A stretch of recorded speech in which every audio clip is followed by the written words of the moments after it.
Shalom a todos. Então, me chamo Josiane, faço parte do Ministério Tropa de Elite de Jesus e venho compartilhar algo que o Espírito Santo ministrou, primeiro em mim, né? Sempre primeiro em nós e depois através de nós, e glória a Deus. Então, o texto base para a nossa ministração vai ser o capítulo 13 de 1 Samuel. E eu vou estar lendo do 1 até o 14. Se alguém quiser me acompanhar na leitura. 1 Samuel 13, do 1 ao 14. Saul havia reinado em Israel durante 1 ano. No segundo ano de seu reinado sobre o povo, escolheu 3.000 homens de Israel. 2.000 estavam com Saul em Micmas e na região montanhosa de Betel, e 1.000 estavam com Jonatas em Gibeá, de Benjamim. Saul despediu o resto do povo, cada um para sua casa. Jonatas derrotou a guarnição dos filisteus que estavam em Gibeá, e os filisteus ficaram sabendo disso. Então Saul mandou tocar a trombeta por toda a terra, dizendo: que os hebreus escutem isto. E todo Israel ouviu dizer: Saul derrotou a guarnição dos filisteus, e agora os filisteus estão com ódio de Israel. Então o povo foi convocado para se juntar a Saul em Gilgal. Os filisteus se reuniram para lutar contra Israel com 30.000 carros de guerra, 6.000 cavaleiros e povo em multidão como a areia que está na praia do mar. Eles foram e acamparam em Micmas, a leste de Bet-Aven. Quando os homens de Israel viram que estavam em apuros, porque o povo estava angustiado, se esconderam em cavernas e em buracos, entre rochas, em túmulos e cisternas. Também alguns dos hebreus passaram o Jordão e foram para a terra de Gade e Gileade. E o povo que permaneceu com Saul, estando este ainda em Gilgal, se encheu de temor. Saul esperou 7 dias, segundo o prazo de determinado por Samuel. Mas como Samuel não vinha a Gilgal, o povo foi se espalhando dali. Então Saul disse: tragam-me aqui o holocausto e as ofertas pacíficas. E ofereceu o holocausto. Mal tinha ele acabado de oferecer o holocausto, eis que chegou Samuel. Saul saiu ao encontro dele para o saudar.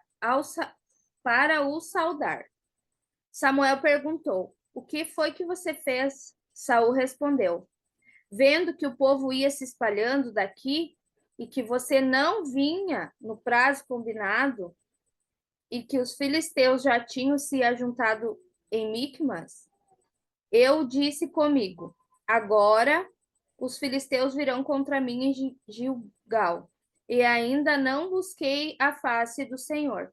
Assim, forçado pelas circunstâncias, ofereci holocaustos.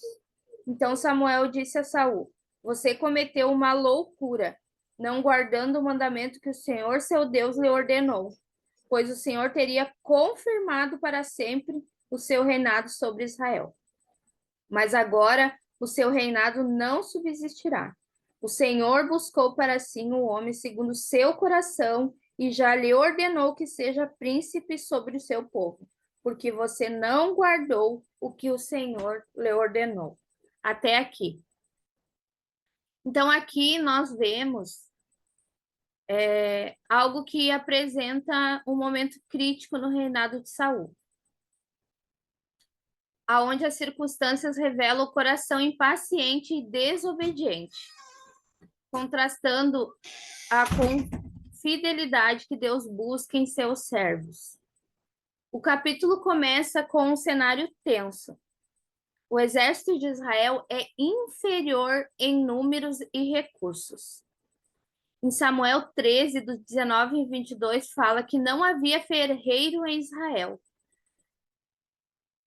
E fala também que em toda a terra de Israel não havia um único ferreiro, porque os filisteus tinham dito: para que os hebreus não façam espadas nem lanças, por isso todo Israel tinha de ir aos filisteus, para amolar as lâminas do arado, as enxadas, os machados e as foices. Os filisteus cobravam dos israelitas 8 gramas de prata para amolar os fios das lâminas e das enxadas, e 4 gramas de prata para amolar os machados e agulhadas. Por isso, no dia da batalha, não se achou nem espada, nem lança na mão de nenhum do povo que estava com Saul e Jonatas. Só Saul e seu filho Jonatas tinham essas armas. Por isso, o exército era inferior em números e recursos. Então, Israel se via ali numa situação que eles estavam inferior em todos os sentidos aos adversários. Enquanto os filisteus com carros de guerra, soldados, entre tantos como areia da praia, como fala em 1 Samuel 13:5. Saul, em vez de confiar na direção de Deus, esperar pelo profeta, ele age impulsivamente, assumindo o papel que não lhe cabia. Primeiro, ele tirou o lugar, né? Ele assumiu ali o lugar de Samuel, né? Onde naquela época os holocaustos eram oferecidos somente pelo sacerdote, que ali era que o sacerdócio estava sobre Samuel. Então ele assumiu a situação e assumiu a situação do papel que não era dele. Esse capítulo de 1 Samuel é o reflexo da nossa luta interna que nós enfrentamos todos os dias. Confiar no tempo de Deus, sobre nós confiar no tempo de Deus ou ceder às pressões de nossas próprias limitações. Saul estava sob pressão naquela situação. No capítulo 13:6 fala que o povo estava angustiado. E vendo isso, os homens se esconderam em cavernas, em buracos, entre rochas, túmulos e cisternas. A palavra angustiado significa acometido de angústia, aflito, agoniado, atormentado e atribulado. A angústia atraiu o espírito do medo, trouxe ansiedade, culpa, perturbação e também o espírito da morte. A reação dos israelitas demonstra como o medo pode paralisar, especialmente quando confiamos apenas nos nossos recursos humanos. Em momentos de angústia e ansiedade, somos chamados a lembrar que Deus é o nosso refúgio e fortaleza. Em Salmos 46:1 fala: Deus é o nosso refúgio e fortaleza, socorro bem presente na angústia. A angústia não deve nos levar a abandonar o campo de batalha, mas sim nos aproximar mais de Deus. Ao invés de se esconder, devemos buscar forças no Senhor e lembrar que Ele está no controle de todas as coisas. Eu quero abrir um parênteses aqui e falar o que me levou a refletir nesse versículo e a essa conclusão. Eu estava muito angustiada com uma situação, antes de eu ler esse capítulo, e quando eu li, a minha mente se abriu. Eu estava angustiada, ansiosa, eu identifiquei, porque antes eu não identificava a minha ansiedade. Eu achava que eu não tinha ansiedade, porque nós atribulamos a ansiedade só no momento que ela nos ataca no modo severo. Por exemplo, quando a gente tem ataques de ansiedade, que nos dá falta de ar, nos dá aquele desespero, né? Nos dá aquele pânico. Só que a ansiedade, ela começa, ela age também em coisas mínimas. Quando nós estamos com os pensamentos muito a mil, assim, não sei se vocês já assistiram assim, mas eu me sinto assim, a minha cabeça parece que tá uma bagunça, eu não sei no que pensar. Eu tenho vontade de agir, eu tenho vontade de fazer mil coisas sobre a situação em si, e, e aquilo me gera uma palpitação, né? E eu não sabia eu não identificava que isso era ansiedade. Hoje eu entendo o que é ansiedade. E dependendo da situação que nós vivemos, nós ficamos ansiosos. Isso é natural do ser humano, mas nós precisamos identificar isso.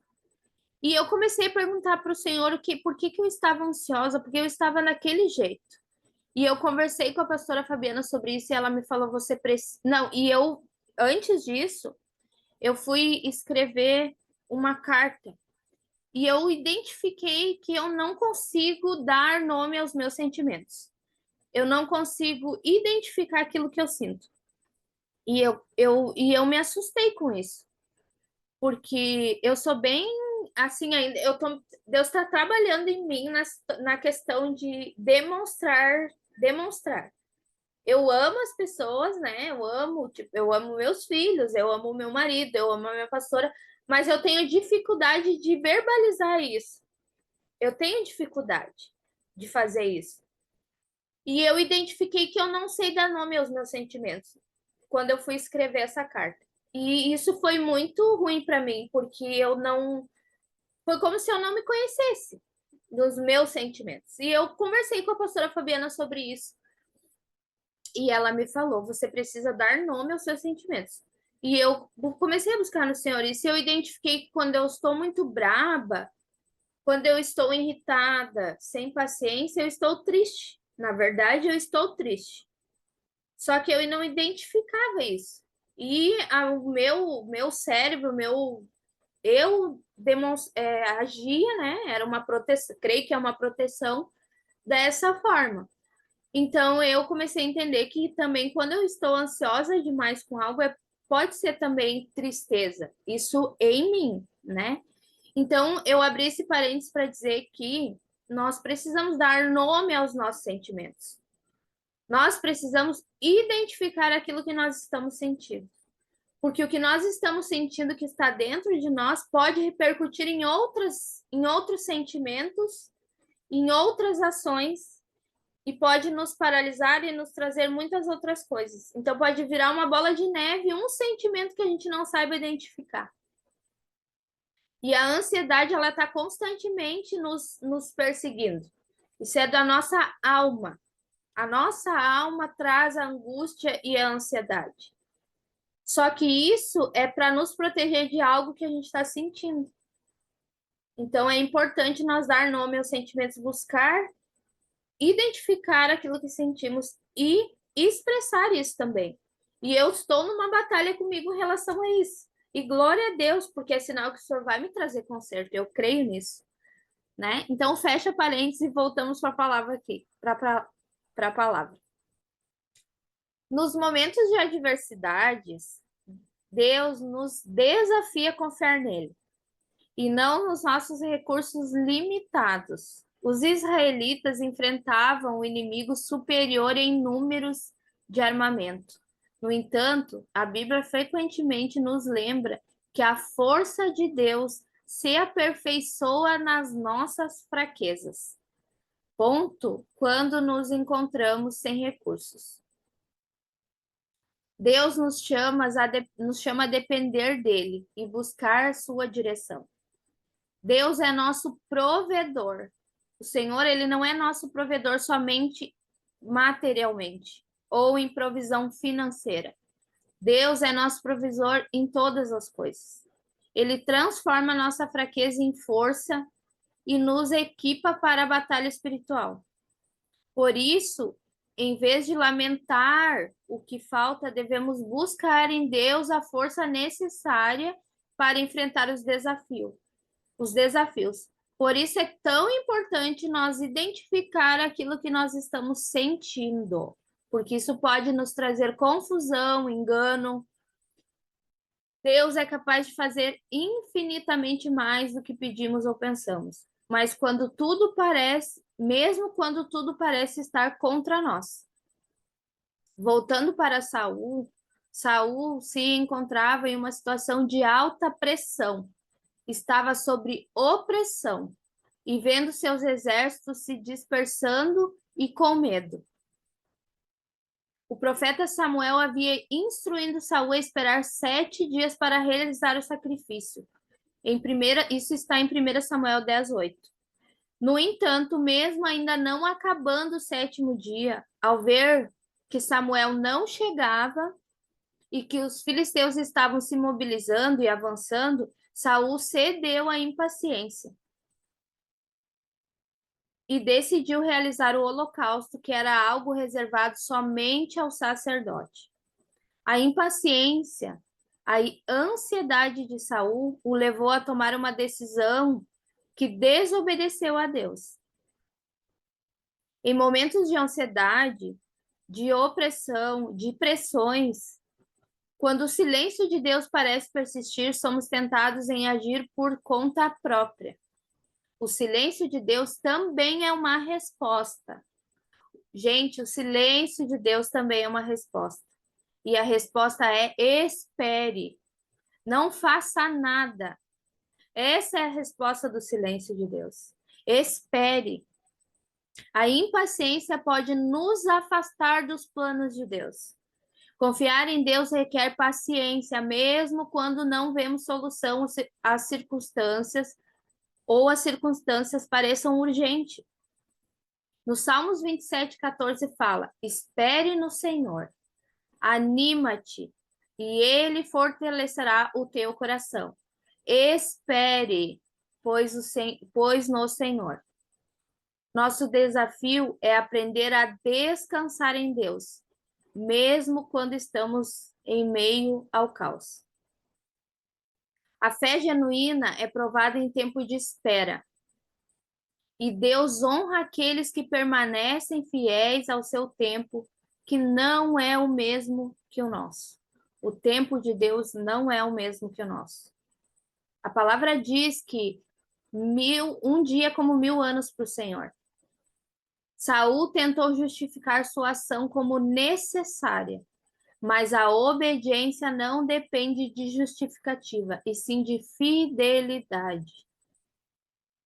As consequências da desobediência pode ser espiritual ou pessoal, a ponto de perdermos a oportunidade de experimentar o favor de Deus e comprometer aquilo que Deus quer nos entregar ou nos confiar. Contudo, mesmo em momentos de falha, Deus nos dá a oportunidade de se arrepender e corrigir o caminho, como fez com Davi. A obediência reflete nossa confiança em Deus. A obediência reflete a nossa confiança em Deus. E quando nós descansamos no Senhor, nós evitamos muitas coisas, como o espírito do medo, do engano, a ansiedade, a impaciência.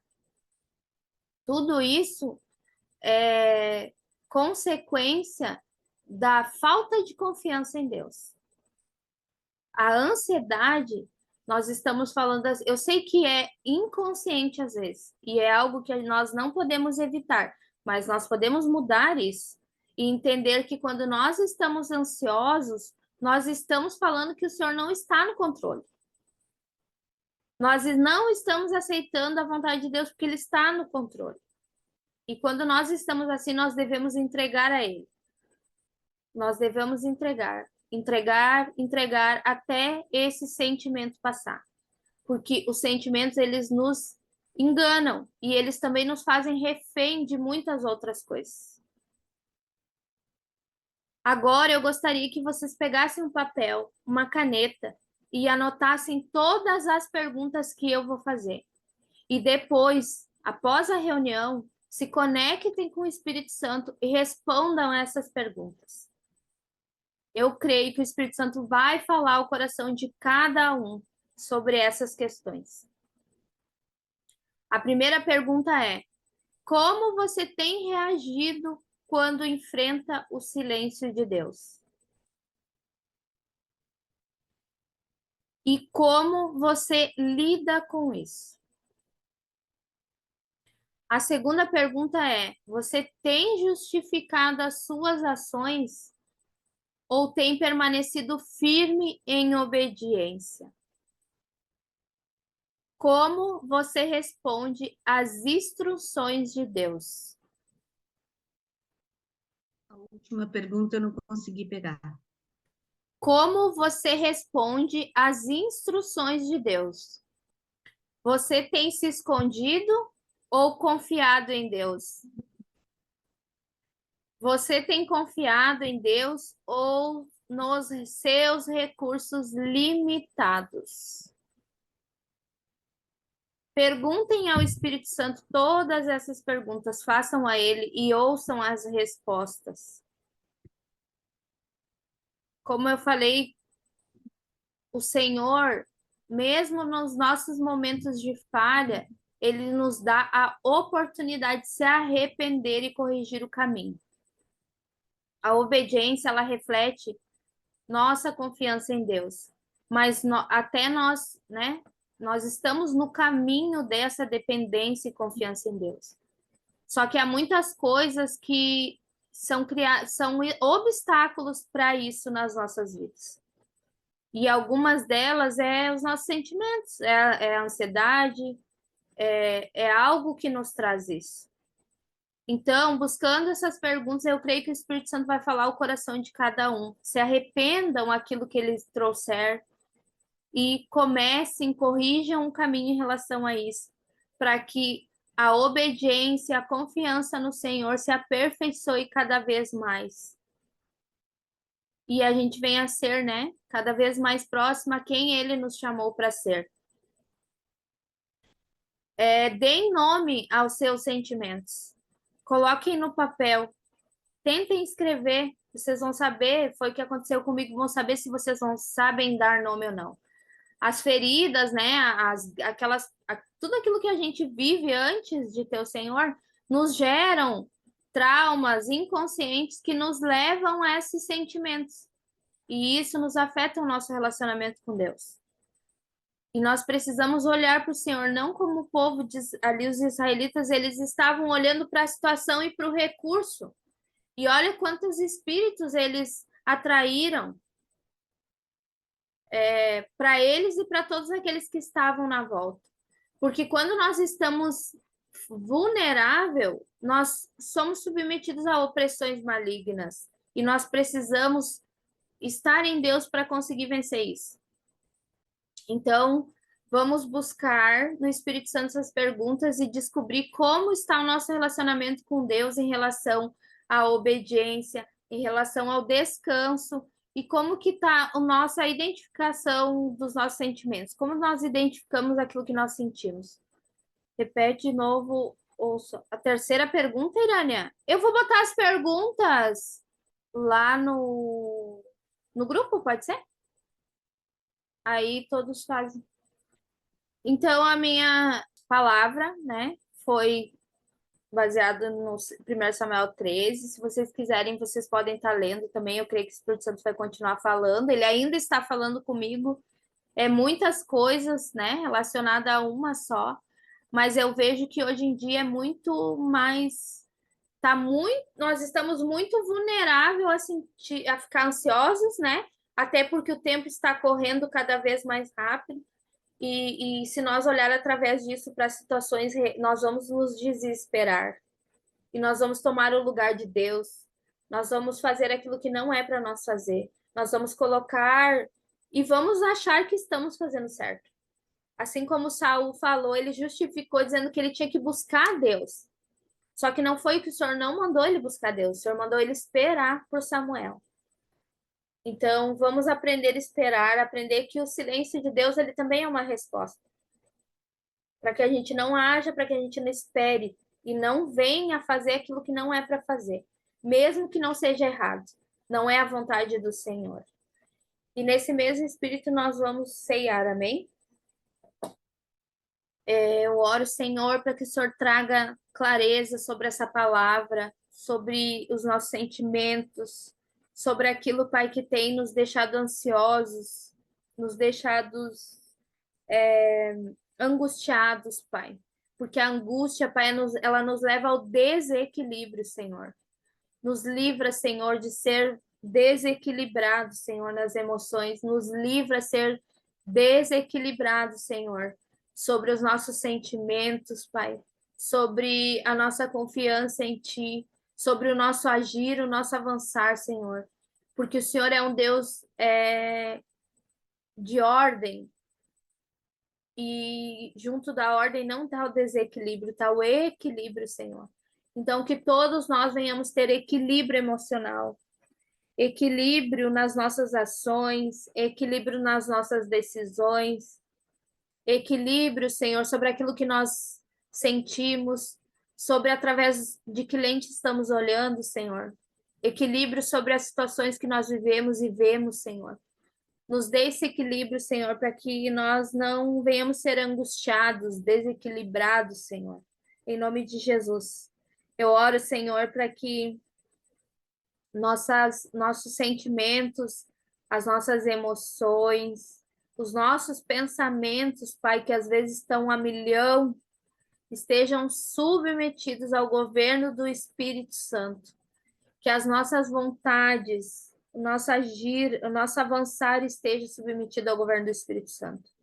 Para que nós estejamos descansados em Ti, Senhor, e vivendo dentro do Teu plano, o plano que o Senhor separou para cada um de nós, Pai.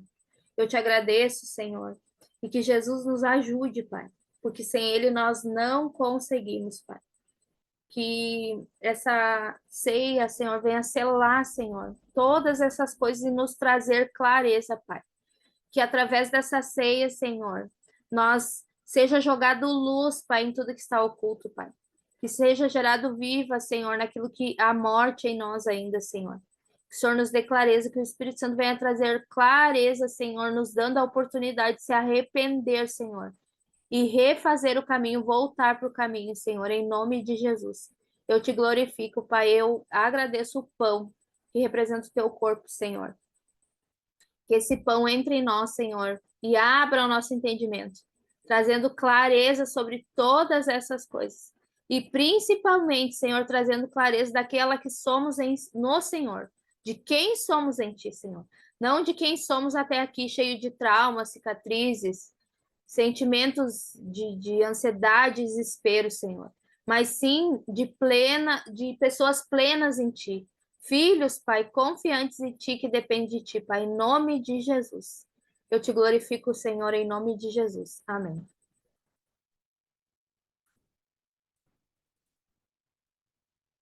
Que esse suco, Senhor, que representa o Teu sangue, Pai, que nos lava todo o tempo, Senhor. Lave, Senhor, tudo que está parado dentro de nós, Senhor. Que seja como um rio de águas vivas dentro de nós, Pai, gerando vida através de nós, Pai. E que pare de gerar morte, esses sentimentos de morte dentro de nós, Senhor. Que esse suco nos lave com o teu sangue, Senhor, como o teu sangue, Senhor. Que lave desde as nossas entranhas, Senhor. Seja lavado nesse momento, Senhor, em nome de Jesus. Amém. Glória a Deus. Obrigado, Jesus.